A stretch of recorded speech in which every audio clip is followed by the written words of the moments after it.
하겠습니다. 옆에 계신 분에게 한번 인사하도록 할까요? 참으로 복된 날입니다. 참으로 복된 날입니다.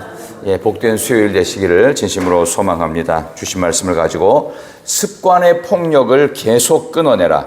습관의 폭력을 계속 끊어내라 라는 제목으로 말씀 전하겠습니다.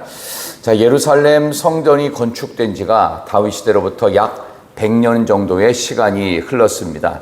남유다에 있었던 예루살렘 성전이기 때문에 이곳은 그래도 선정을 베풀고 하나님 앞에 정직했던 왕들에 의해서는 관리가 나름대로 잘 되었습니다.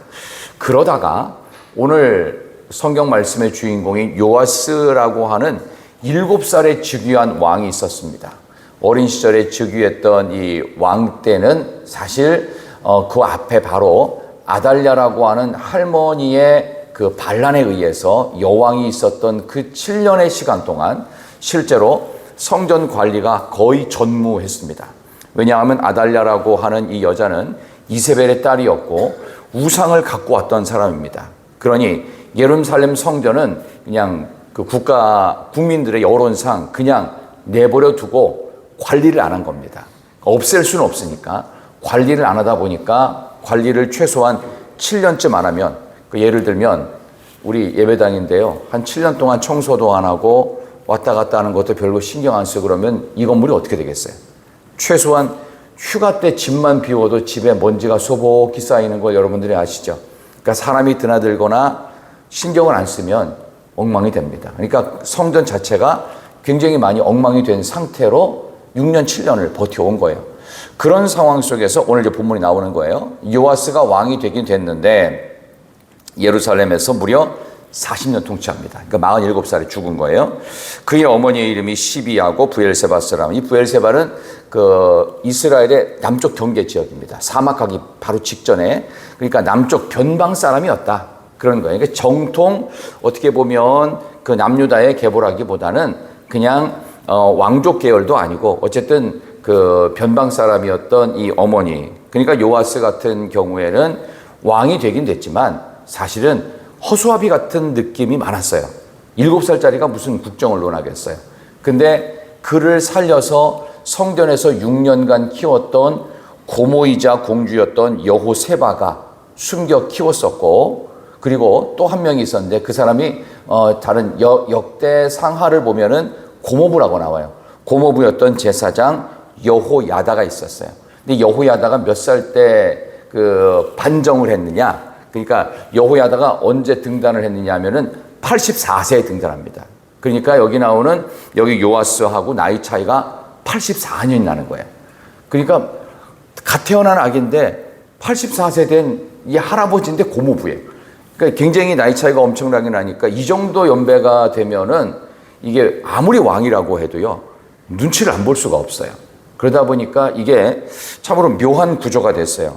그러나 여호야다라고 하는 제사장 덕분에 아달랴의 난을 뒤집어 엎어버리고 반정이라고 하죠. 반정을 해서 고맙기도 하면서 불편한 존재가 되는 거예요.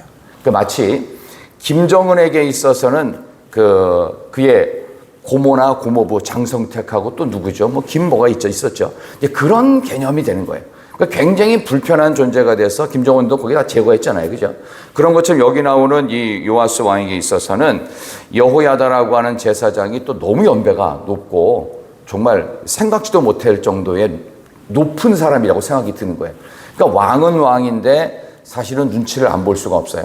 근데 나이는 점점점 이제 요아스도 나이가 먹고 했는데 이게 뭔가 자기 마음대로 안 되는 것 같은 느낌이 있는 거예요. 이제 오늘 그런 얘기가 여기 나오는 겁니다. 오늘 이제 8절까지만 나오는데 실제로 이 부분에 대한 마지막 결과는 내일 새벽 본문에 나오는 내용입니다. 그래서 이 성경을 이렇게 좀 자른 거는 이제 진도상 자른 거지만 부분 메시지도 중요하지만 이 메시지가 사실 성경 전체를 통해서 메시지가 나오게 돼 있어요. 그래서 오늘은 제가 여기까지만 다루는데 이 부분에 대한 결론을 오늘 내리는 거라기보다는 내일 내리는 것이 이제 맞겠다라는 생각이 듭니다. 그래서 오늘 제가 설교의 제목을 잡을 때 습관의 폭력을 계속 끊어내라라는 제목을 잡았습니다. 그렇다면 왜 이렇게 성전이 많이 망가졌느냐? 그리고 여기서 눈치를 보고 있는 그 고모부였던 여호세바, 고모였던 여호세바, 고모부였던 여호야다 제사장, 이런 사람들 밑에서 그 왕의 역할을 한다는 것이 결코 만만한 일은 아니었습니다. 근데 나이가 들고 이제 본인도 뭔가 결정할 만한 지혜도 생기고 했는데 여기에 대해서 제대로 할 수가 없는 거예요. 그러다 보니까 요아스 왕이 실리와 명분을 찾아야 되는 거예요. 그래서 뭐든지 일을 할 때는 명분이 확실해야 됩니다. 그리고 본인한테 실리가 있어야 돼요. 특별히 왕정시대 때, 이거 정치인의 이야기입니다. 지금 이 시대를 살아가는 모든 리더들에게 있어서 열왕기상하는 대단히 중요한 시금석 같은 책인데, 이 오늘 본문의 내용을 보면 요아스 왕에 대한 이제 평가가 먼저 나옵니다. 자, 2절, 3절. 그 왕에 대한 평가는 어땠고, 그가 이제 실리와 명분을 찾기 위해서 한 가지 방법을 씁니다. 그게 뭔지 보겠습니다. 자, 2절과 3절. 요아스 왕에 대한 평가. 2, 3절 시작.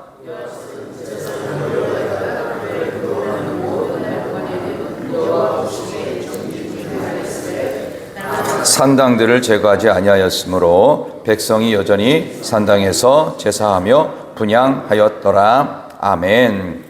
여호야다가 사는 날 동안이라는 단서를 보면 여호야다가 죽고 나서는 어떻게 됐을까라는 생각도 좀 들죠. 근데 여호야다가 생각보다 빨리 안 죽습니다. 130년을 살아요. 그러니까 사실은 그 여호야다의 지도를 받았다는 뜻이죠. 그러니까 제사장의 지도를 받아서 왕으로 등극할 때 율법책 받습니다. 그래서 율법책에 있는 말씀을 왕에게 가르쳐 주는 거예요. 하나님의 말씀은 이러이러하다. 신명기 법전을 가지고서 왕은 뭐를 해야 되고 왕은 뭐를 해야 되고 이런 것들을 배웠던 그 기간 동안에는 여호와 보시기에 정직했다. 하나님의 은혜를 아는 자로 살았다. 그게 좋은 점이에요. 그러나 또 하나 단점이 있었는데 3절에 산당들은 제거하지 않았어요. 이건 유다의 어떤 토착신 숭배에서 나온 거라고도 볼 수 있습니다. 그러니까 이게 예전부터 원래 있던 거예요. 편의적인 방식이거든요. 예루살렘 성전에 다 들어가야 되는데 이 성전 안에 다 못 들어가요. 전 국민이. 그러니까 어쩔 수 없이 편의적으로 만들었던 것들이 한두 개 있었는데 그게 생각보다 군데군데 많아진 거예요. 근데 이 산당들에서 그냥 하나님께 제사한다면서 제대로 예배를 못 드리는 그런 편의적인 발상들이 실제로 있었어요. 그러다 보니까 그런 부분에 있어서는 이거를 제거하지 못한 아쉬움이 있었습니다. 정치인으로서는 편리할지 모르는데 백성들을 하나님 앞에 모으기에는 큰 약점이 되었던 이런 부분. 이게 나중에 언제 없어지느냐 하면요. 나중에 이제 오늘 본문의 말씀을 넘어가면 이제 나중에 열왕기하 18장 가면은 히스기야 왕 때 산당들을 거의 다 제거하고 요시야의 종교개혁 때 싹 다 없애버립니다. 그렇지만 요시야 때까지만 또 괜찮고 또 남유다는 그 이후로는 또 퇴로의 길을 걷게 되고 결국은 바벨론에 멸망하는 그런 슬픈 역사를 겪게 되는데 어쨌든 아쉬움이 있어요. 골칫거리 산당을 제거하지 못했다. 그러나 잘했던 점은 하나님의 은혜를 아는 자로서 말씀대로 정직했다. 이런 평가를 내리는데 이런 그가 했던 한 가지 실리와 명분을 찾았던 방법이 있었으니 그게 뭐냐 하면은 제사장들을 부른 거예요. 왜 너희들은 내가 명령했던 성전을 수리를 하지 않느냐 이 얘기를 하는 겁니다. 오늘 이 본문에 나옵니다. 한번 보겠습니다. 5절과 6절 보겠습니다. 5절과 6절. 자, 이제 일부러 요아스 왕이 이런 명령을 내렸는데 그걸 못해요. 자, 5절 6절 시작. 제사장들이 각각 아는 자들에게서 받아들여 성전의 어느 곳이든지 파손된 것을 보거든 그것으로 수리하라 하였으나 요아스 왕 제23년에 이르러 제사장들이 성전에 파손한 데를 수리하지 아니하였는지라. 아멘. 성전 수리하라고 그랬어요. 이 아는 자들에게라는 것은 뭐냐 하면은 재정 상황을 아는 재무 담당자, 재경팀장 뭐 그런 개념입니다. 자, 그런 자들에게 이걸 잘 받아들여서 어느 곳이든지 파손된 거 수리하라고 했는데 너희들은 안 했다. 명분을 찾은 거예요. 왜냐하면 제사장들에게 성전 관리는 가장 중요한 책무거든요. 그러니까 너희들 지금 이거는 그 너희들이 해야 될 사명을 감당하지 않았다. 그러니까 왕으로서 명분이 서는 거죠. 그런데 못할 수밖에 없는 배경이 있었어요. 왜 못했느냐? 그 앞에 보면은 4절에 이 성전에서 거둬들이는 세 가지 예물이 있습니다. 하나는 성전세고 두 번째는 서원 제물이었고 세 번째는 감사 예물을 은으로 드리게 돼 있어요. 이제 그 얘기를 하는 겁니다. 여기 보면은 4절에 여호와의 성전에 거룩하게 하여 드리는 모든 은, 곧 사람이 통용하는 은이나 각 사람의 몸값으로 드리는 은이나 자원하여 여호와의 성전에 드리는 모든 은, 성전세, 서원제물, 감사제물이 이걸 은으로 드리게 돼 있는데 이거를 받기는 받았는데 이 제도적으로 이거를 아는 자들인 이 재물을 맡아서 재정 관리하는 사람들이 이거를 명확하게 구분을 안 지어 놓은 거예요. 그러니까 그 백성들이 은을 성전세로 낸단 말이에요. 자원하는 예물, 감사 예물을 드린단 말이에요. 그럼 그거를 명분 있게 목적 있게 써야 되는데 당시 아달랴가 7년 동안 재임하는 동안 이 제사장들이 먹고 살 길이 막막한 거예요. 아까 말씀드린 대로 성전 관리도 못하게 할 정도가 아니고 제사장들이 생활비가 없는 거예요. 그러니까 어떻게 살았겠어요? 굉장히 가난하게 살았겠죠. 그리고 제사장들이 함부로 직업도 가질 수가 없어요. 그러니까 이게 아달랴의 난이 있는 동안 제사장들이 영적으로 피폐해질 뿐만 아니라 생활 자체가 어려워지다 보니까 국민들을 영적으로 깨울 수가 없는 거예요. 그거를 지켜보았던 제사장 여호야다가 마음속에서 안 되겠다. 반드시 반정을 해야 되겠다. 해서 요아스를 숨겨 키우면서 그 날을 기다렸는데 실제로 뚜껑을 열어보니 이제 성전세가 막 들어와요. 감사예물, 서원제물이 들어와요. 근데 성전이 엉망이 된 것을 보고도 그동안 생활을 못했던 것 때문에 제사장들이 이걸 자기 생활비를 쓴 거예요. 물론 써도 됩니다. 내 성전도 같이 관리해야 되는데 이게 항목이 분명하지 않은 거예요. 그러니까 제대로 관리할 수가 없던 거죠. 그러니까 성전세를 거둬들였지만 그동안 못했던 거를 하니까 그 당시 7살의 왕이 됐던 요아스는 이런 생각 못했을 거 아니에요. 근데 시간이 가면 갈수록 그래서 여기 그 본문의 내용에 6절 보면 요아스 왕 제23년에 이르도록 그러니까 재위한 지 23년 동안 성전이 더욱 더 방치가 된 거예요. 그러니까 아달랴 때 7년 그리고 재위하고 23년 무려 30년 동안 성전, 교회가 엉망이 됐는데 관리를 안 하고 손 놓고 있는 거예요. 왜? 그동안 살 수가 없었던 이 경제적인 어려움 때문에 제사장이 그것을 무조건 자기 생활비를 쓰기 시작합니다. 맞지만 관리도 했어야죠. 근데 그게 항목이 안 나눠져 있었어요. 이게 어떻게 보면 그동안 그렇게 해왔기 때문에 어쩔 수 없이 지혜롭지 못한 겁니다.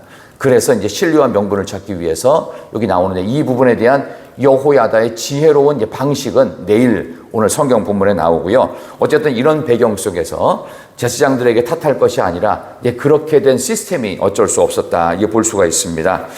산당의 유령 같은 그동안 해왔던 습관대로 살던 대로 모든 것들을 다 했던 대로만 살았던 그것이 하나님을 온전히 섬기는 일에 엄청난 방해가 됐고 성전은 엉망진창이 되는데 이제 생활비로 다 써버릴 수밖에 없었던 제사장들의 이 핍절한 생활도 안타깝기 짝이 없습니다.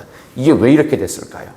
아까 말씀드린 대로 아달랴의 난을 통해서 실제로 아달랴가 하나님께 예배드리는 일을 완전히 차단시키고 우상만을 그냥 계속 섬겼던 겁니다. 아달랴가 왜 그렇게 했다고 그랬죠? 본인을 지킬 수 있는 것은 아달랴라는 이름의 뜻은 여호와는 광대하시다. 여호와가 광대한 게 아니라 내가 광대해지고 내가 높아져야만 내가 살 수 있겠다라고 하는 인간적인 생각 때문에 하나님의 전을 완전히 엉망으로 만들어 놨습니다. 그러기를 7년 플러스 23년 30년 동안 하나님의 성전이 방치가 된 거예요. 그러니까 요아스도 이런 걸 보면서 사실 답답했습니다. 그래서 명분과 진리를 찾으려고 했는데 여호야다 제사장은 역시 제사장이었어요. 이 부분에 대한 솔루션은 이제 내일 아침에 여러분이 말씀을 통해서 확인하실 수가 있을 것 같습니다. 그래서 결국 요아스 왕이 이제 어떻게 했는지 7절과 8절 마지막으로 보겠습니다. 7절, 8절 요아스 왕이 시작. 요아스 왕이 대제사장 여호야다와 제사장들을 불러 이르되 너희가 어찌하여 성전에 파손한 데를 수리하지 아니하였느냐? 이제부터는 너희가 아는 사람들에게서 은을 받지 말고 그들이 성전에 파손한 데를 위하여 드리게 하라. 제사장들이 다시는 백성에게 은을 받지도 아니하고 성전은 파손한 것들을 수리하지도 아니하기로 동의하니라. 아멘. 이제 항목을 따로 하라는 거예요. 성전 파손한 것을 따로 받고 제사장들이 직접 수리하는 데 가지 마라 해서 이거는 수리하는 사람들 그런 목공이라든지 이런 전문가들에게 맡기는 이런 방식으로 이걸 뭔가 나누게 되는 이런 걸로부터 성전이 제대로 관리가 되고 하나님께 예배 드리는 일이 조금 더 존귀하게 되는 그런 쪽으로 방향을 틀게 됩니다.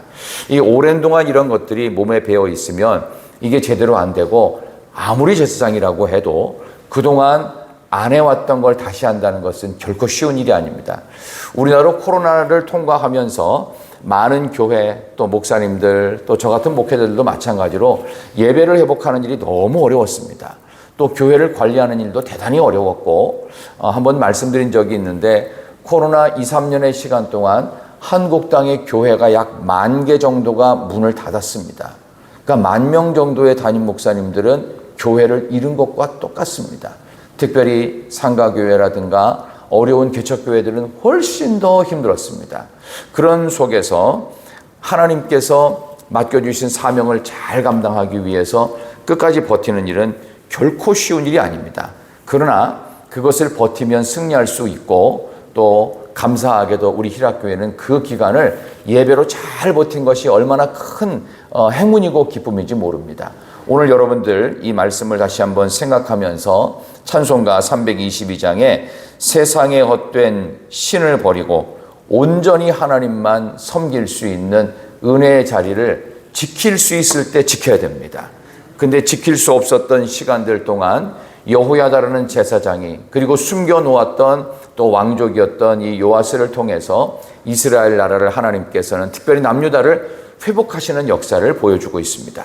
오늘도 여러분은 이 새벽에 나오신 것 자체가 굉장히 큰 의미가 있고 이곳에 와서 기도하는 여러분의 기도를 하나님은 그 어떤 것이라도 들으시는 분인 줄 믿으시기를 소망합니다. 여러분의 기도를 들으시면서 오늘 설교의 주제 하나만 붙드십시다. 습관의 폭력으로부터 하나님 멀어지게 하여 주옵소서. 습관도 좋은 걸 드려야 되는데 우리는 습관 중에서 안 좋은 게 쉽게 물들 가능성이 높습니다. 여기에 있는 물이 있지만 이 깨끗하지만 잉크방울 한 방울만 떨어뜨리면 먹을 수가 없습니다. 아무리 0.001g만 들어가도 이거 못 먹어요. 그렇지만 이것을 정화시키기에는 한참의 시간이 필요합니다. 이걸 다 씻어내야 되고요. 새로 깨끗한 물로 다시 담아야 됩니다. 그러니까 습관의 폭력이 이렇게 무서운 거예요. 그러니까 좋은 것을 만드는 것은 한참 걸리지만 나쁜 것은 쉽게 물들기 때문에 이스라엘 백성들이 무려 30년이나 성전이 방치된 거 회복하기 위해서 여호야다 제사장과 나중에 요아스가 힘을 모아서 이걸 회복하는 이 상황을 보게 됩니다. 우리도 아름답게 만들었던 이 새벽 기도의 습관을 잘 유지하시기를 소망합니다. 기도하는 일, 말씀 듣는 일, 그리고 하나님께 찬양하는 일, 영혼을 구원하는 일에 우리가 다시 한번 힘을 낼 수 있는 복된 시간 되시기를 소망합니다. 마지막으로 부탁드릴 기도가 있다면 이번 금요일부터 시작되어지는 우리 학생의 수련회가 이곳에서 진행됩니다. 이곳을 위해 기도해 주시고 특별히 우리 금요일 우리 심야 기도회 때는 우리 중고등부 학생들과 함께 예배를 드리게 되고 이곳에서 집회가 진행됩니다. 여러분들 기대하는 마음으로 기도하는 마음으로 오셔서 우리 다음 세대들을 후원해 주시고 기도해서 우리 다음 세대가 미래를 짊어지고 나갈 만한 사명과 은혜로 충만할 수 있도록 함께 해주시기를 다시 한번 부탁을 드립니다. 기도하겠습니다. 하나님 감사합니다. 우리가 세상에 헛된 신을 버리고 온전히 하나님만을 섬기기를 소망합니다.